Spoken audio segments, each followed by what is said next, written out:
everyone, welcome back to Eastwick Cottage Garden. Today we are going to do our mid-May garden tour and see what is blooming and flourishing in the garden during this time. We're going to start the tour today in the woodland garden area. If you hear lawnmowers in the background, it is a glorious day out today. Sunny, not too hot. We had 90 degree weather last week, so it was a little bit unbearable, and it went down to 50 yesterday, and it's in the 60s today. So it's really, really nice out, and so we had a lot of rain, so people are getting out and doing their lawn mowing. Anyway, so in this area, this is the ghost fern, the ghost painted fern that I purchased from Gasper. I forgot to show you in the garden haul, but this is the ghost fern that we got from Gasper that I'm going to add to the woodland garden area. And I actually got it because I was missing a fern. But it turns out that the fern was just a little bit late to develop. So I found it. It's back in this corner here, the one that I was missing. So I'm going to put this ghost fern. I have another ghost fern here. I just think they're so pretty. I'm just going to put it along this area here in the woodland garden area. So all the ferns now are accounted for, which I'm very glad about. So now there are 9 in total, and as you can see, they are doing very well. Here is the heuchera. Let's see if I could get this coffee bean. I can't remember. I'll put the name on the screen. It's either caramel coffee bean or something like that. Heuchera. But you can see it is blooming with this really, really pretty pinky flowers on red stalks. I can actually see this from a distance. I can see this from the house, and it is very pretty. So we have the hosta here. I will get the name for this as well, but I think it's very, very beautiful with its curly leaves and the variegation of the warm yellow and mossy green. So the primrose have gone. They have finished doing their flowering, so I'll cut back the flower spikes on those. My cinnamon fern is doing brilliantly here. You can see the cinnamon colored fronds coming up. I can't remember the name of this fern, but as you can see, the daffodils that are in the background have faded back. So in about a week or so, maybe a couple weeks, I will be cutting the foliage back on them after it turns brown. The brunnera is doing excellently. It has finished flowering mostly, but the leaves are coming out and looking very, very beautiful. Our carex that we planted together is doing really well as well. And I can see all these things from the house through the kitchen, and it is very nice. Of course, the hellebore leaves, which are evergreen, will be here all year round, and they'll die back next winter, and I'll cut them back. And then we have another painted fern here, filling out, and then we have this beautiful hosta right here, which is the cherryberry, I will get the name for you, something berry hosta. So on the gate side of the fenced-in garden, aka immersive garden, we have the rose that was my grandmother's, which is doing very well. One of the branches got broken off. We had a windstorm, so one of the branches got broken off in that, and I think I'm going to trim this one back just to kind of even it out a little bit, and just to give it a little bit more security and not be so tall. But we have the heuchera, I think it's the wildberry heuchera, doing very well. And this is, it looks a little beat down because we had rain and the windstorm. But this is the Bath's Pink Dianthus, which I will tell you right now smells absolutely amazing. I love dianthus. If you don't grow dianthus, you might want to consider it. People don't like it because the flowers fade, but if you shear the whole thing back, it should reflush again with some blooms. It won't be as dynamic as the first flush, but it should flush back with some blooms. This one I haven't had luck flushing back, but I'm going to give it like a real good shear after the flowers die back and hope for the best on that. But it smells so sweet, and it perfumes the air, and I just love them. I love that they come in so many different colors and styles, and they smell divine.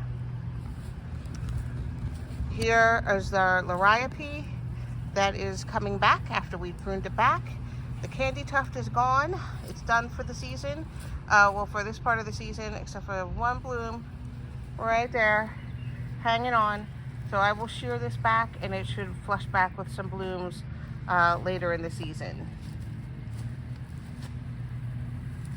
Sedum is doing really well here, growing out. I still have plagued by the bishop's goutweed, which will be forever. So it's just going to be a part of the garden. I try to keep it cut back as much as I can. This dianthus is all budded up. This is more of it's a double dianthus, and it should be blooming out, and I would say in the next week or so. And here's the other liriope that is doing amazingly well. I just love the variegation and the color on it. So in the front of the immersive garden, we have the paprika heuchera, which is doing really, really well. Our Ascot rainbow euphorbia still blooming out a bit. We have the blooms on this. This is like the freshest bloom on this hellebore that's starting to fade out. It was flopping over, so I had to prop it up. But the columbine here is getting ready to bloom in this area, which is very nice to see that. This one as well has a couple of bloom buds on it. And the fire alarm heuchera that we planted is blooming out. My tiger grass has put on quite a bit of growth in this area. It pretty much fills up this corner. And then we have a rose. I have no idea what kind of rose this is, but it is blooming as well. Come over here and take a closer look.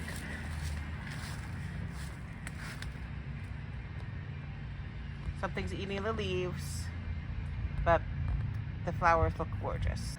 In the fenced-in garden, immersive garden, as you can see, the lavender is flushing out very lovely, and we have a ton of flower spikes on there, so that is wonderful, and it smells divine. The sage has flushed out very, very well. And we know our friend, the garlic chives, are doing as well as ever. And the tarragon is holding its own, which I'm very, very glad about. That was what I was most worried about. And of course, we have the oregano and the lemon balm. And I'm going to go back to this corner, the rose bush that we did a lot of work on. It is definitely flushing out and doing its thing. So I think we have success here. So this is why, I don't know if you guys can see this, this is an overview of why I consider this maybe a more immersive garden experience. The path goes all the way around, and then you're just surrounded by plants, and you just get a really feel of being in the garden space.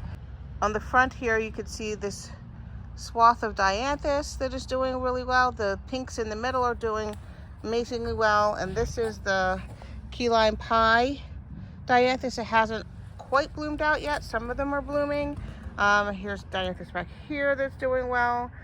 The agastaki is doing well as well, and here is a bloom of the key lime pie dianthus, and you can see why they call it that, because it has that beautiful yellow throat on it. And here are the beautiful blooms on this dianthus. So in here as well, you can see that the Amsonia is blooming, looking beautiful, as well as the Scabiosa that we got from Gasper in February. And remember I was telling you guys that in the middle is the ice plant, but so here it is. I was waiting later in the day until the flowers opened up some, but you can see how beautiful and iridescent these flowers are. And then later throughout the summer or the late spring, the whole thing is covered in blooms like this, and it's just outstanding. And back here is our pink scabiosa, blooming very well, and the one over here is coming along nicely, doing well.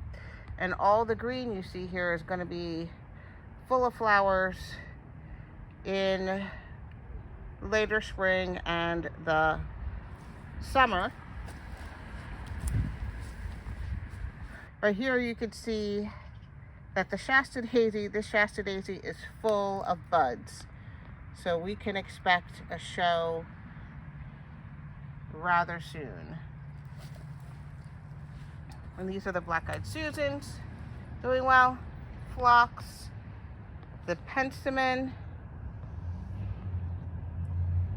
is doing really, really well. It's probably about 3 feet tall, which is delightful. You can see down here, the Asiatic lilies are doing really well, as well as the Heliopsis or false sunflower.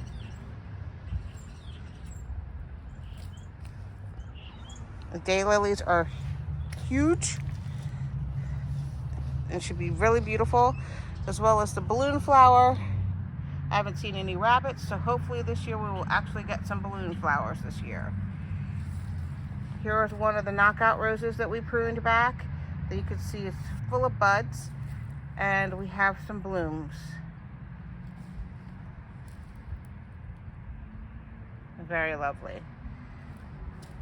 So coming towards around the back of the garden, it's just really nice to be able to walk through and step on the stones and just put yourself in amongst the flowers and the plants. Here's the other knockout rose, which is also full of blooms, full of buds, which will be beautiful in a few weeks' time. Another black-eyed Susan, and these are the echinacea, and these are the apricot fudge. Sorry for the shadow, it's around noon. Asiatic lilies that you can see that they have buds on them as well. So this will be very pretty. This will be the first time that they bloomed since I've had them. I planted them last year.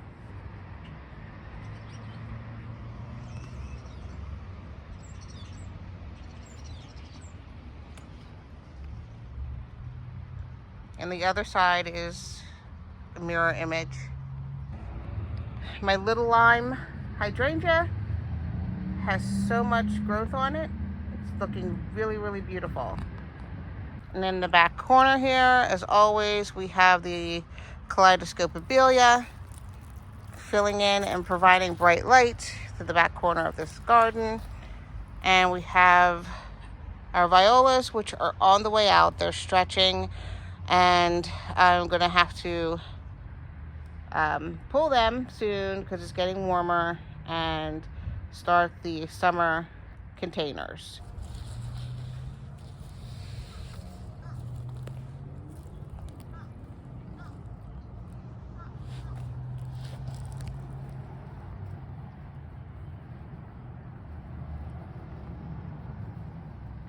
Coming along the long border, as you can see here,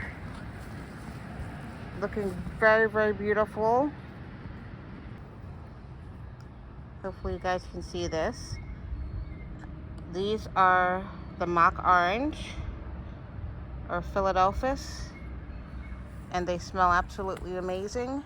So after they bloom, since it's doing so well, especially down here, it's filling in really, really nicely. After it finishes blooming, I'm going to trim these top pieces down to create more of a compact habit, and hopefully they will all grow together, and next year it'll get taller and more full and live its best life. And our crepe myrtles that we pruned back and trimmed up are doing phenomenally well.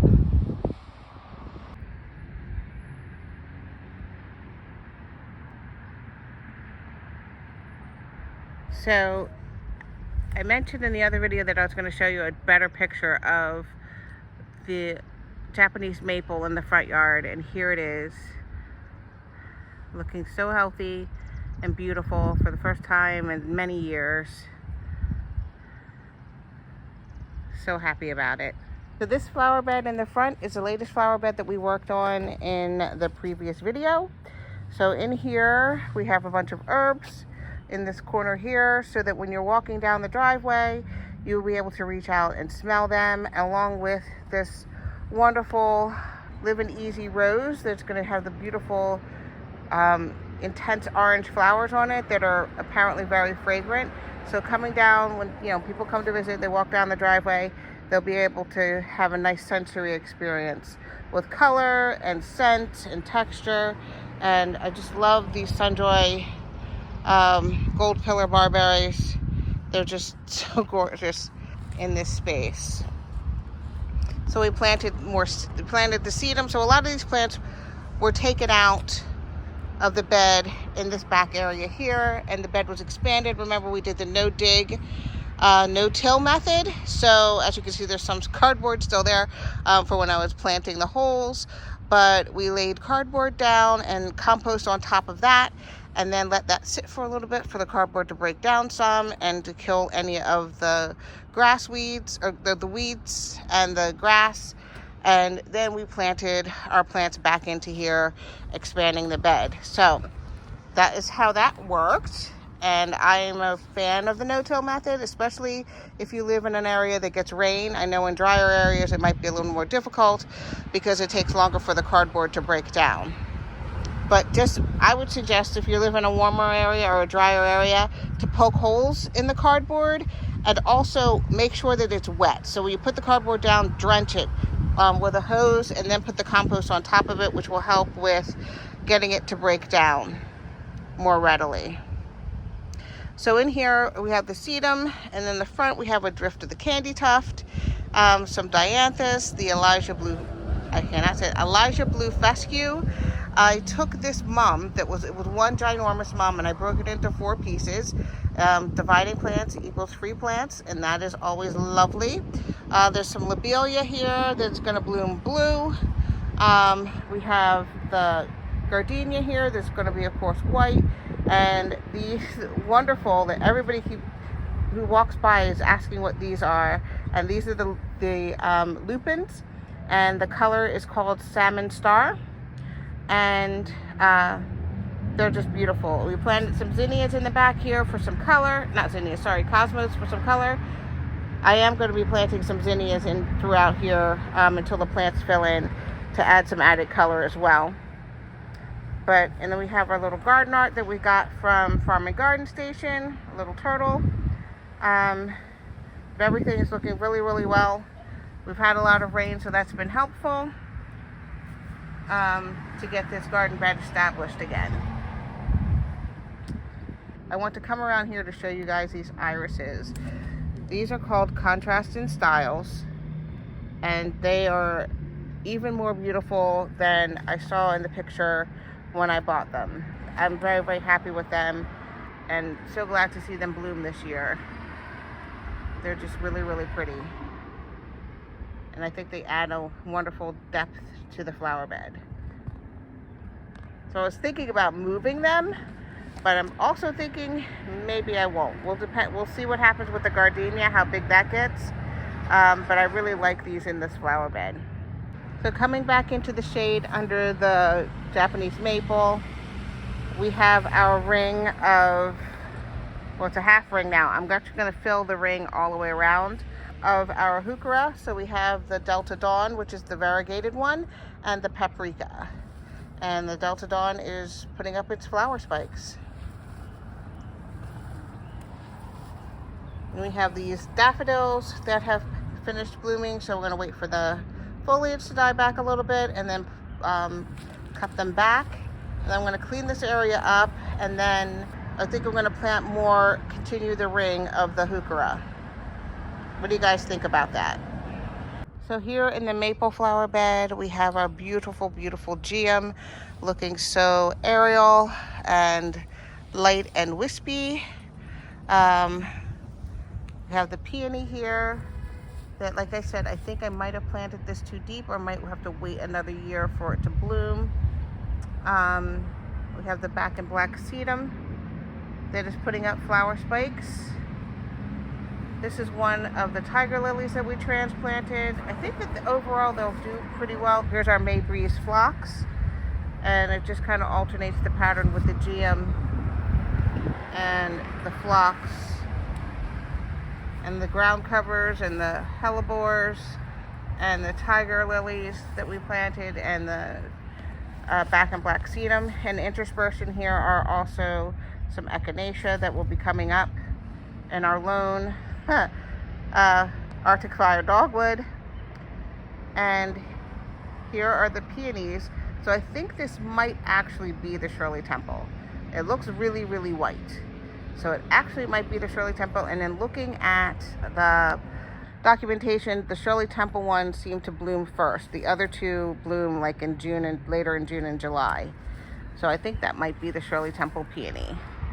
But I'm very excited to see some peony color and looking forward to the fragrance.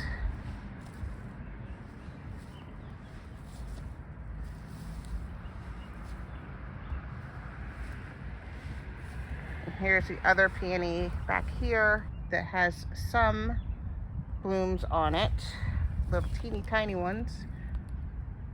Let's see if I can catch it. You can see it right there. Little teeny tiny one right there. So, and there's another one back here. So hopefully we'll get some blooms. I always forget this because it's tucked in the corner, but here is our bloom-struck hydrangea, looking really, really good.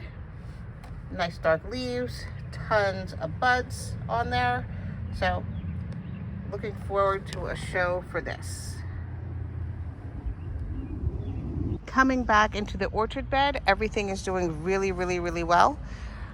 All of the sky pencil holly have put on a bunch of new growth. They're filling in. You can see the little flower buds in there. I'm very excited about this. Eventually they'll get to be about 8 to 10 feet tall, which will be a nice privacy screen, and about 2 feet wide. So that would be very nice. Here in this area, the Arctic fire dogwoods are doing exceptionally well. I just love their shape. I love the leaf. I just love how they look.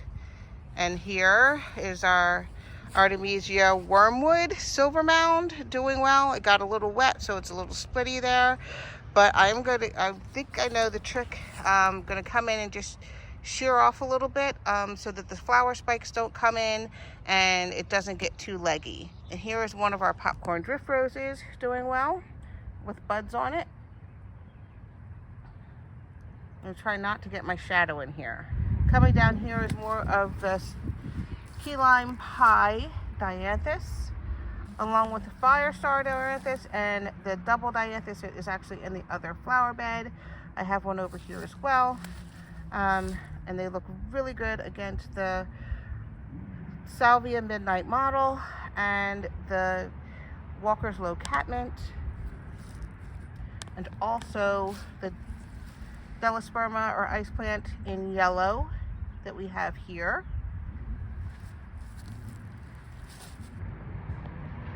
Here's another of the popcorn drift roses with buds all over it. And I just want to show you, okay, so last time I said I didn't have to bend down to touch the yarrow. Now the yarrow is at least 3 feet tall. This is a 4-foot fence. Here's the top of the yarrow so far. Amazing. So this is Coronation Gold, and it is going to be umbels of a very saturated yellow. So very excited to be able to see that. And our agapanthus is doing really well here, growing in amongst the yarrow. And we also have our Japanese anemone, which is Prince Henry, which is doing really, really well too. And you can see back here, we have one of our echinacea that has put up a couple of flower spikes already. So it's going to be very, very lovely in this area. We'll just continue on with more of the midnight model salvia and the dianthus and the yarrow. And back here we have columbine, which is the same. This is called Tequila Sunrise. It's the same columbine throughout the property. I just have it in different places. And of course we again have the gold pillar barberry, the more silver mound. This one's filled in really well. Very glad about that. More of the anemone, and these are the agapanthus. The ones on back here are called Little Galaxy. These are Galaxy. There we go. These are the agapanthus that we planted together. So more of the yarrow and surrounding the columbine. Again, this is Tequila Sunrise, and you can see that the umbrals on this yarrow are starting to yellow a bit. You could catch that in the camera. So it's just going to be really, really beautiful. It's really nice to be able to see all this while I'm working throughout the day. And here are lavender, which all have flower spikes on them. And doing really, really well.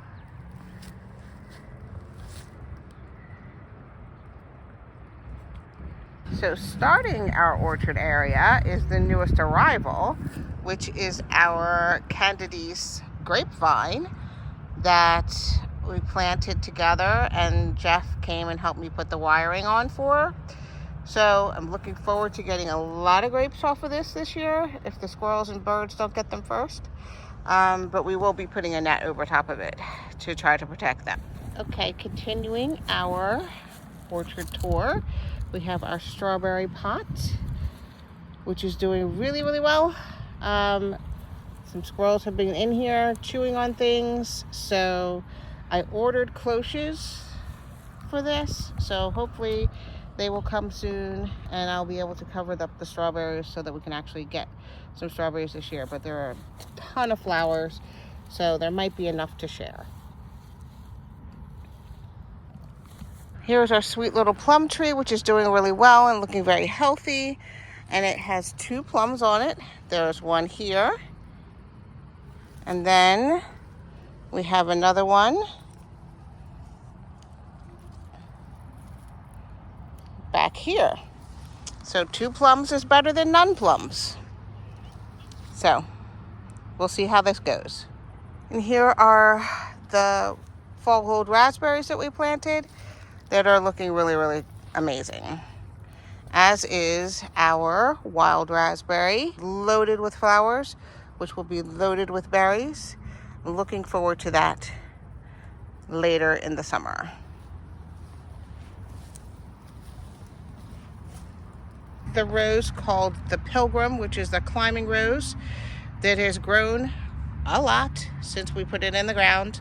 And I'm going to train it up on this fence so that it will just drift over it and provide beautiful yellow flowers. And in this flower bed, I think we need to do a little bit of a revamp. I think the sun is too bright for the heuchera that are here.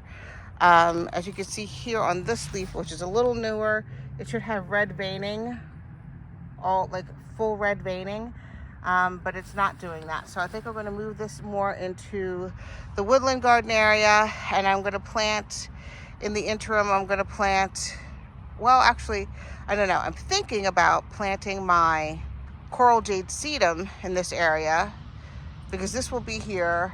They're evergreen, and they would provide kind of a nice bright color that would go along with our Party Lights osmanthus, which is really displaying its party light. And I think it will be a good contrast to the blue flower spikes of the liriope in this area. So I think I'm going to plant those 2 here.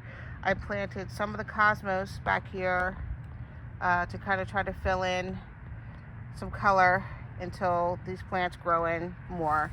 But I think I'm going to do that, and then put these in the woodland garden area, because this will add some brightness back there, and also probably preserve the red veining color more. And you can see that the leaves are scorched. Poor thing. I'm going to have to move that this week. You can see that the leaves are scorched. I think it's way too much sun for it. Finishing out the orchard portion is the goji berry bush, which is doing really, really well. Wrapping up the tour, we have the duck step beds, which are mirroring beds, as you know, if you've been following along. I have some things I still need to get in the ground. I still need to plant my Superbena pink cashmere on either side, but the Diamond Spire gardenia is putting on a lot of new growth, so that is happy. Along with the sneezeweed is growing, and look at how tall this yarrow is. This is the Peter Cottontail yarrow, and I think it looks absolutely adorable with its little fluffy white little blooms. So this is the coral jade seed that I was telling you guys about, that I think I want to put in the back near the osmanthus. I was thinking about putting it here, but I'm not quite sure.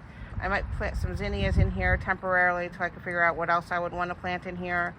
But I think I don't want that structure in this flower bed. I then want to keep this flower bed a little lighter, and I think these are going to be too heavy for this area. But we have our Cat's Pajamas Nepeta, and we have our Constant Beauty Pink Dianthus growing, and the 9 barks are doing well. They are blooming.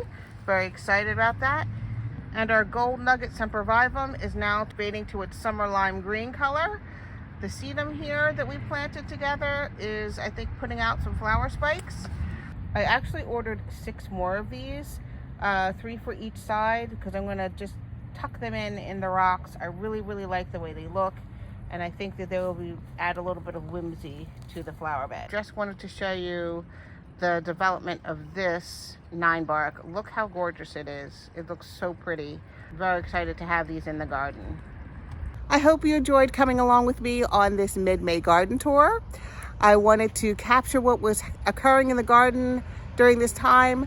Some of the things are going to be fading out, and I wanted to capture them when they were in their prime.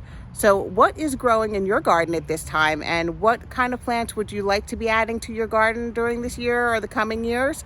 I'd love to hear about it. Thank you so much for all of your likes and shares and subscriptions and comments. It's really lovely communing with you all, and I hope you're doing well, and I'll see you in the next video. Bye-bye.